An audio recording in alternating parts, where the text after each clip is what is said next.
si ate, oh, may-ari ng bahay. Bulok na talaga yung bahay ni ate, ano, bagsak na dito. Wala na yung mga poste, mga kawayan lang yung poste, ano. Dapat magbaha lahat ng mga tao dito.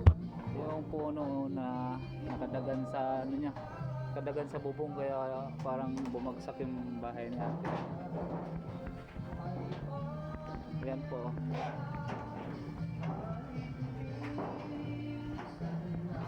Dito lang yan sa creek kasi yung bahay ni ate.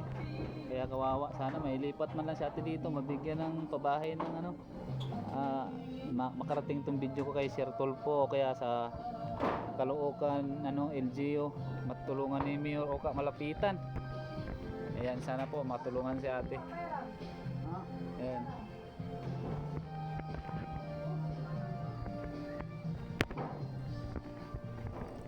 Nanti, lapit ka. Salita ko ulit eh. Sige. Dito.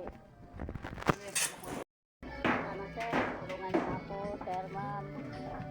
Sa bahay ko na lagyan na ng kahoy. Akong single mother, dalawang anak. Hindi na po nakapasok yung anak ko kasi wala akong madyanhan.